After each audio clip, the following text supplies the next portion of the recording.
Hello everyone, welcome to our channel Education Hotspot. So this video is for all IGNOU MA Sociology student. First year का MSO1 subject का जून 2024 का paper हमने discuss कर लिया था. Benefit of discussing the paper, ये मैं आप लोगों से ऑलरेडी बात कर चुकी हूँ कि एक पैटर्न आपको क्लियर हो जाता है, क्या क्या टॉपिक्स जो हैं किस किस तरीके से वो पूछे जा रहे हैं उनका हमें एक बेटर आइडिया लग जाता है. सो या PYQ का बेनिफिट है. काफ़ी सारे PYQ ऑलरेडी चैनल पे विद द सोल्यूशन एक्सप्लेन है. पेड क्लासेस में चीज़ें कवर हो रही हैं, वहाँ पे कंटेंट अवेलेबल. और यहाँ पे अभी हम इस वीडियो में सिर्फ क्वेश्चंस डिस्कस कर रहे हैं. बाकी इफ़ यू वांट, अगर कमेंट रहेंगे आप लोगों के ज़्यादा से ज़्यादा, तो I will try to provide the solution और discussion with regard to these topic also. हम प्रॉपर डिस्कस करेंगे कि आप क्या लिख सकते हो, कैसे अपने आंसर की स्टार्टिंग कर सकते हो. तो देख लेते हैं MSO2 के रिगार्डिंग.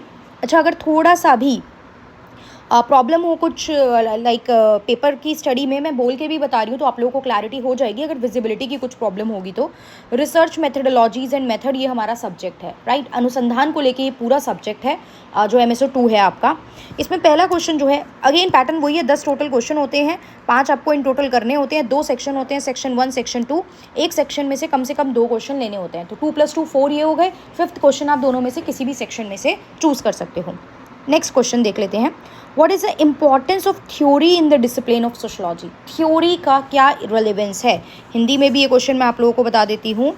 समाजशास्त्र के अध्ययन क्षेत्र में सिद्धांत का क्या महत्व है. थ्योरी फॉर्मुलेशन, थ्योरी किस तरीके से फॉर्म की जाती है, why do we need to form a theory, theory की ज़रूरत क्यों पड़ती है, ये सब चीज़ें आपको यहाँ पे बतानी है.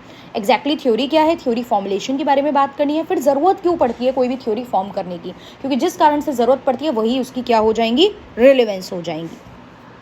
अगला देखते हैं, कार्यात्मक सिद्धांतों के खिलाफ, फंक्शनलिस्ट जो फंक्शन होते हैं उनके खिलाफ आलोचना पर चर्चा करनी है. क्रिटिकली एनालाइज करना है आपको. इंग्लिश में देख लेते हैं, discuss the critic against the functional theory.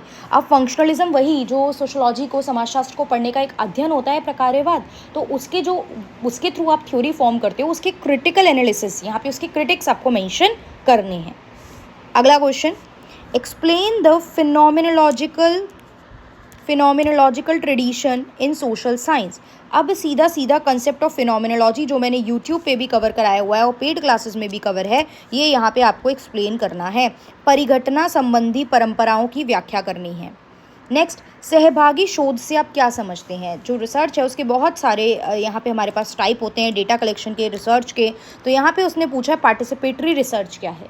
Participatory, non participatory, 2 चीज़ें होती हैं. बहुत शॉर्ट में आपको नाम से ही समझ में आ रहा होगा. पार्टिसिपेटरी मतलब जब जिस जगह के बारे में आप स्टडी कर रहे हो, फॉर एग्जाम्पल मुझे किसी गाँव के बारे में जानना है, तो मैं उस गाँव में जाके उन लोगों के बीच रह रही हूँ, वहाँ पर चीज़ें ऑब्जर्व कर रही हूँ और अपनी डायरी में रोज या अपने लैपटॉप में रोज नोट डाउन कर रही हूँ उनकी फाइंडिंग्स को, और फिर अपनी रिसर्च पब्लिश करूँगी, राइट. पार्टिसिपेशन मतलब आप वहीं जाके रह रहे हो, जैसे कि आपका मैलिनोव्स्की ने करा था, जैसे कि आपका एम श्रीनिवास ने करा है. बहुत सारे लोगों ने पार्टिसिपेंट ऑब्जर्वेशन को फॉलो करा है, वो उस जगह पे जाके रहे हैं, वहाँ पे चीज़ों को ऑब्जर्व करा है.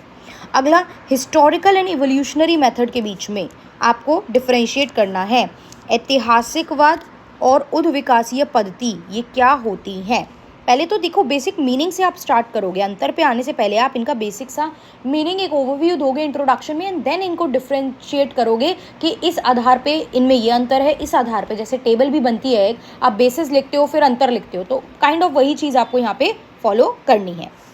अगला, सैम्पलिंग मेथड बताइए. सैम्पलिंग और नॉन सैम्पलिंग जो होता है आपका, सैम्पलिंग में प्रोबेबिलिटी, नॉन प्रोबेबिलिटी होते हैं. तो सैम्पलिंग यहाँ पे उसने लिखा तो है नहीं कौन से बताने हैं, तो आपको जो नमूना विधि होती है उसके जितने भी प्रकार हैं, अब प्रोबेबिलिटी, नॉन प्रोबेबिलिटी दोनों, पहले छोटा सा फ्लो चार्ट बनाना, एक साइड प्रोबेबिलिटी, नॉन प्रोबेबिलिटी, दोनों के नाम लिखना, फिर एक एक करके उनको आप एक्सप्लेन कर दोगे.